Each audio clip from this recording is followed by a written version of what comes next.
There are several things that we use to basically assess for gum disease. Before we start to describe what are some of the early symptoms and signs of gum disease, we're going to discuss what healthy gums look like. So by using this diagram, we can illustrate a couple things.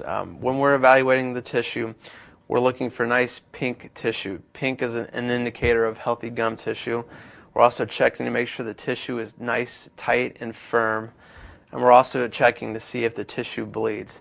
Tissue that is pink, tissue that's firm, and tissue that doesn't bleed kind of constitutes what healthy gums look like. What we see here on this diagram is someone who has buildup or plaque or tartar, and those are things that will kind of contribute to the buildup that you see, as well as causing irritation of the tissue. This is where you start to see the beginning signs of possible gum disease. The difference that we see on this versus the original is that the tissue, rather than being pink, it's more red, it's more swollen, it's more inflamed, and it's more likely to bleed when it's touched. And because of that, the buildup can aggravate the tissue a lot more, so you start to see changes in the way the tissue looks and the way the tissue feels. In this diagram, this constitutes what we describe as gingivitis. Gingivitis is described as an early stage that can turn into gum disease. What we see in gingivitis are three major things, again, when compared to the original. One, the tissue is extremely red, swollen, and inflamed. It's very likely to bleed, and most patients will complain of generalized bleeding when they're eating or when they're flossing. While this is not a major deal at this point, this is a precursor to what gum disease can do. It's at this point that it's very important that one goes to the dentist on a regular basis and makes sure that they work on their home care, such as brushing and flossing. Brushing and flossing and going back to the dentist on a regular basis will prevent gingivitis.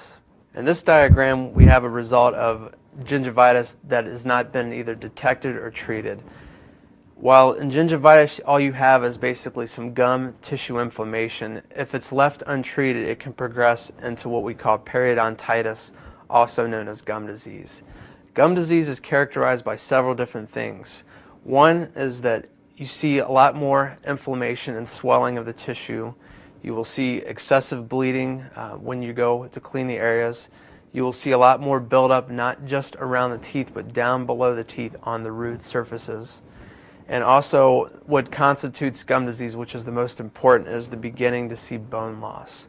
Bone loss is very critical to be identified because the more bone you lose, the more likely you'll see tooth be lost, whether it be from an extraction or just so uncomfortable that it has to be removed. And in this diagram, this highlights what happens if gum disease is not caught in an early time or is left untreated.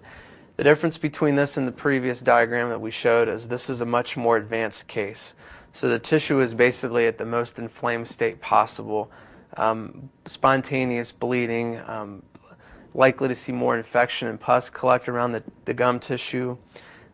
You start to lose a lot more bone, and again, with bone comes tooth mobility. The teeth start to loosen up.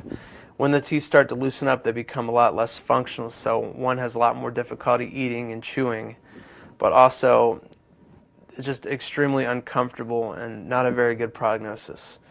This is ultimately what happens if gum disease is left untreated.